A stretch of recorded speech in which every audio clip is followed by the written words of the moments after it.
Hello everyone, मैं हूं गुरवंत कौर और मैं एक बार फिर आप सबके सामने हाजिर हूं इस बार क्लास 5th का स्टडी मटेरियल लेकर। जितने भी चैप्टर क्लास 5th के हैं वो सब आपको 1 बाय 1 प्रोवाइड करने के लिए।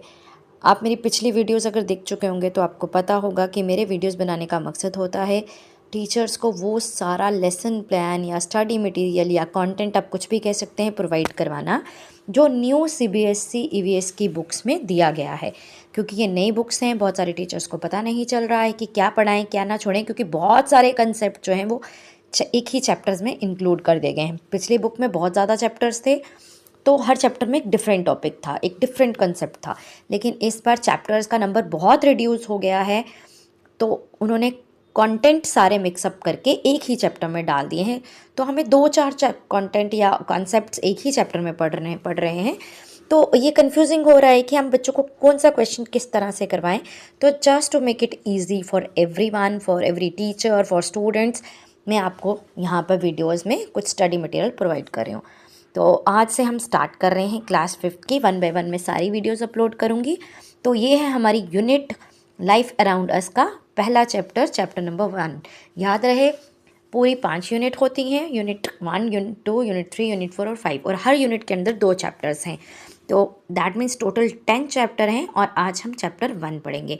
जो चैप्टर 1 है इसका नाम है water the essence of life, यानी कि ये चैप्टर्स पानी के बारे में है, जल के बारे में है, जो जल जिसे हम अपना जीवन कहते हैं।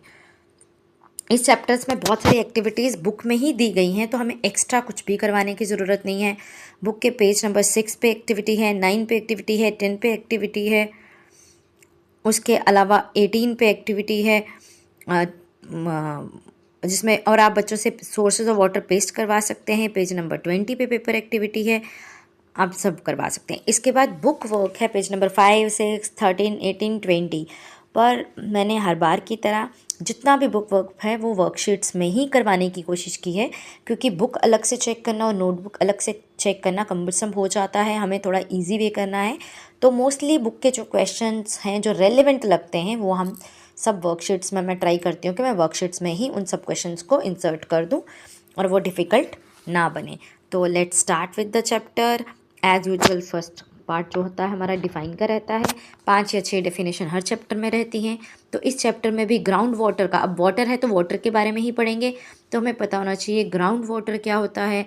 उसके बाद वाटर है, वाटर साइकिल भी इसमें आएगा, तो उसके बेसिक स्टेप्स जो इवेपोरेशन, कंडेंसेशन, प्रेसिपिटेशन, ये बच्चों को पता होना चाहिए। वाटर की फॉर्म्स क्या होती हैं और कैसे एक फॉर्म से दूसरी फॉर्म में चेंज होने को कौन सा प्रोसेस बोलते हैं, ये इन डिफाइन में मैंने बता दिया है। उसके बाद फूड चेन का कंसेप्ट दिया गया है बट बहुत ही थोड़ा सा सिर्फ टच किया गया है।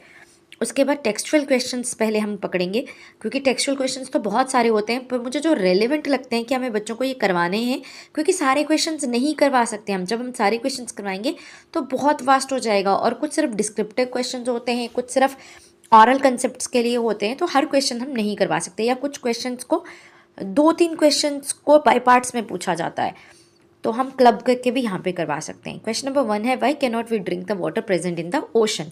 हम ओशंस में, महासागरों में जो पानी होता है, समुद्रों में पानी, वो क्यों नहीं पी सकते। क्वेश्चन 2 है list 3 things ocean water can be used for. अगर हम पानी उसका पी नहीं सकते तो हम ओशन वाटर को कहाँ कहाँ यूज़ कर सकते हैं, ये बताएं। उसके बाद रेन वाटर्स को क्या होता है, जब वो ज़मीन पे गिरता है तो फिर वो रेन वाटर कहाँ जाता है, वो बताएं। Different between animals on land and water, यानी पानी में रहने वाले जीव और ज़मीन पे रहने वाले जीवों में क्या फ़र्क है। यहाँ पे जो फर्स्ट स्टेप है use leg to walk, have fins to swim, इसकी जगह आप ये लिखें दे कैन वॉक, और वाटर एनिमल्स के अंदर लिखें दे कैन स्विम, तो ये ज़्यादा बेटर रहेगा, क्योंकि हर वाटर एनिमल्स के पास फिन स्विम करने के लिए नहीं होती, कुछ फीट से भी स्विम करते हैं। तो अगर आप सीधा ये लिखें कि फर्स्ट टॉपिक में फर्स्ट लाइन में लैंड एनिमल्स के अंडर कि दे कैन वॉक, और वाटर एनिमल्स के अंडर दे कैन स्विम, तो बेटर रहेगा। बाकी स्टेप सारे ओके हैं। उसके बाद why most of the water on earth can not be use for drinking, तो हमें बताना है कि जो पानी है धरती पे, जितना भी पानी अवेलेबल है उसमें से बहुत सारा पानी पीने लायक नहीं है। ऐसा क्यों? क्योंकि जितना भी पानी धरती पे है, मान लो अगर धरती पे 100% पानी है तो उसका 97% पानी सिर्फ समुद्रों में है, जो कि खारा है, जो कि सॉल्टी है, हम नहीं पी सकते।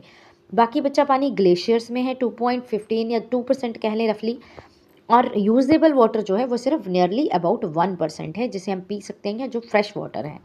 तो आप ये डायग्रामेटिकली भी बच्चों को बता सकते हैं इस क्वेश्चन से। उसके बाद आता है question number 6, large number of living beings live near water bodies क्यों।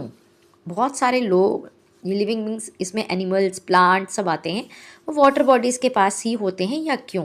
तो ये क्वेश्चन नेक्स्ट चैप्टर में भी है, थोड़ा सा डिफरेंट करके दिया गया है कि लोग जो हैं वो पानी के पास क्यों सेटल होते हैं, पर आंसर बिल्कुल सेम है। अब इस चैप्टर में भी वही करवाएंगे, नेक्स्ट में भी करवाएंगे, तो मैंने नेक्स्ट में स्किप करके इसी में करवा दिया है। वाटर जो है वो लाइफ के लिए इसेंशियल है, वाटर बॉडीज़ के लिए इसेंशियल है, रिवर्स जो हैं वो भी लाइफ के लिए एसेंशियल हैं, और क्यों और पानी कहाँ कहाँ यूज़ होता है वो सब इसमें, ये एक्चुअली ये यूजेस ऑफ वाटर भी इसी के अंडर आ जाता है। उसके बाद क्वेश्चन 7 है, what happens to rain water in a forest compare to a city.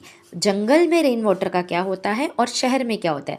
जंगल में मिट्टी होती है, सॉइल होता है, पेड़ होते हैं, पौधे होते हैं, तो वो सब रेन वाटर को ग्राउंड के अंदर सीप कर देते हैं और वो रिचार्ज हो जाता है। जबकि सिटी में most of the surfaces cemented होते हैं, कंक्रीट होते हैं, तो वाटर फ्लो अवे, वाटर बह जाता है, सीप नहीं कर पाता, और वो जो वाटर बहता है वो नालियों में, नहरों में चला जाता है और उससे फ्लड्स आ जाते हैं और लेवल ऑफ ग्राउंड वाटर लो ही रहता है, रिचार्ज नहीं हो पाता, इसलिए वहाँ पे वाटर शॉर्टेज हो जाती है। क्वेश्चन 8 ही पूछा गया है, वाटर को हम वाइजली कैसे कंजर्व कर सकते हैं, बेसिकली एट होम। तो हम बकेट यूज़ कर सकते हैं बात करने के लिए, हम वाटर लीक्स जो हैं उनको फिक्स कर सकते हैं, हम टैप्स को यूज़ करने के बाद बंद कर सकते हैं, हम थोड़े कम टाइम के लिए शॉवर ले सकते हैं, हम पूरी पूरी देर शॉवर के अंदर ना रहें, हम पानी को रीयूज़ कर सकते हैं किसी और काम के लिए। उसके बाद है क्वेश्चन नंबर 9 जो कि एक्स्ट्रा क्वेश्चंस के अंडर आते हैं। जो क्वेश्चन 8 तक थे वो सारे टेक्सचुअल क्वेश्चंस थे जो मुझे लगा रेलिवेंट है। एक्स्ट्रा क्वेश्चंस में हम बच्चों को करवा सकते हैं, why do we need water. एक बात और कि ये मेरे पॉइंट ऑफ व्यू से मैं सिलेबस बना रही हूँ, आप चाहे तो इसमें प्लस माइनस कर सकते हैं, कोई क्वेश्चन ऐड करना चाहें आपको लगता है इंपॉर्टेंट है आप कर सकते हैं। अदरवाइज मैंने जो क्वेश्चन एज क्वेश्चन आंसर में नहीं करवा पाई वो मैंने वर्कशीट्स में डाल दिए हैं। तो बेसिकली हर चीज़ को मैंने कवर करने की कोशिश की है, कुछ रहा नहीं है, किसी न किसी फॉर्म में टच हो ही गया है। तो क्वेश्चन नंबर 9 है, हमें पानी क्यों चाहिए, जो चैप्टर का बहुत ज़रूरी क्वेश्चन होना चाहिए था। तो आप बता सकते हैं इसका आंसर बच्चे को। Different sources of water, natural sources और मैनमेड सोर्सेज के अंदर आप बता सकते हैं। रेन वाटर हार्वेस्टिंग क्या होती है, ये भी आप बता सकते हैं बच्चों को कि रेन वाटर हार्वेस्टिंग क्यों, क्योंकि अब वाटर के बारे में पढ़ रहे हैं तो सब कुछ पढ़ना पड़ेगा। वाटर साइकिल क्या होता है, एक डायग्राम की मदद से बताइए। तो इजी से इजी मैंने करवाने की कोशिश की है, और ये 3 स्टेप प्रोसेस मैंने इसीलिए पहले ही डिफाइन में करवा दिए थे क्योंकि इसमें भी क्वेश्चन में इसको मेंशन करना था। उसके बाद क्वेश्चन नंबर 13 है, एक्वेटिक प्लांट्स, पानी में रहने वाले प्लांट्स के फीचर्स बताइए, वो कैसे पानी में रह सकते हैं। तो बेसिकली 3 टाइप्स के एक्वेटिक प्लांट होते हैं, एक फ्लोटिंग होते हैं, एक फ्लोटिंग और फिक्स्ड होते हैं, एक एजेस पे लगने वाले प्लांट होते हैं जो किनारों पे लगते हैं लेकिन उनकी रूट्स या उनके कुछ पार्ट्स पानी में हमेशा रहते हैं। तो यहाँ पे मैंने कंबाइन करके आपको इफ़ेक्ट्स बताने की कोशिश की है, तो इजी करने के लिए कि वो स्पॉन्जी होते हैं, यानी उनमें होल्स होते हैं, लाइट वेट होते हैं, इस वजह से वो फ्लोट करते हैं। वो उनकी थिन लॉन्ग और फ्लेक्सिबल स्टेम या रूट्स होती हैं, उनकी लीव्स पे एक वैक्सिंग कोटिंग होती है जिसकी वजह से वो वाटर प्रूफ हो जाते हैं। उसके बाद आती है हमारी वर्कशीट जिसमें हमने टिक द राइट ऑप्शन दिए हैं। 8 टोटल ये मैंने करवाए हैं। उसके बाद फिलअप्स हैं, ये भी 8 करवाए हैं। ट्रू फॉल्स हैं, ये भी मैंने 8 करवाए हैं। अगर आपको पढ़ा नहीं चाह रहा तो मैं मेंशन कर देती हूँ। फर्स्ट है, heat of sunlight changes water to water vapours, water can seep into down from cemented surfaces easily, planting more trees help rainwater return underground, the Luni rivers does not drain into the sea, water cannot exist in solid form, rainwater can help recharge groundwater, water in the form of steam is solid, or the Kelbui Lamjau National Park in Manipur is the only floating national park famous for floating islands and Shanghai deer in the world. उसके बाद match the following है, 2 questions हैं। How can we draw out ground water for our use, हम ground water को कैसे अपने use के लिए निकाल सकते हैं। हम वाटर ड्रॉपलेट्स क्यूब्स अब करते हैं, एक बर्फ़ से की क्यूब्स, आइस क्यूब से भरे हुए गिलास के बाहर। उसके बाद एक इसी पेज का वर्कशीट का अपोजिट साइड या आप कह लो सेकंड पेज, जिसमें आपके कुछ क्वेश्चंस हैं। Answer the following 3 forms of water बताइए, यूजेस ऑफ वाटर बताइए, फ्रेश वाटर कहाँ कहाँ मिलता है हमको वो बताइए, बे ऑफ बंगाल में कौन सी रिवर एंड करती हैं, अरेबियन सी में कौन सी रिवर्स एंड करती हैं ये बताइए। ये कुछ पिक्चर्स हैं, ये बुक का ही क्वेश्चंस हैं, मोस्टली बुक के ही क्वेश्चंस हैं वर्कशीट्स पे। तो ये जो पिक्चर्स हैं ये बुक से ही ली गई हैं, आप चाहें तो बुक से हेल्प देख के ये क्वेश्चन कर सकते हैं, अदरवाइज़ मैंने सोल्यूशन भी प्रोवाइड किए हैं। ये पेज 1 के सोल्यूशन है सारे और ये पेज 2 के सोल्यूशन है। चैप्टर 1 में बस इतना ही। अगर आपको वर्कशीट्स चाहिए तो आप मुझे ईमेल कर सकते हैं। ईमेल एड्रेस मैंने डिस्क्रिप्शन बॉक्स में दिया होता है, आप मुझे ईमेल कर सकते हैं और मैं आपको वर्कशीट्स बहुत मिनिमल चार्जेस पे प्रोवाइड कर सकती हूँ। That's all for today. जल्द ही मैं आऊँगी नेक्स्ट चैप्टर की वीडियो लेकर। Till then wait and good bye. Thank you, have a nice day.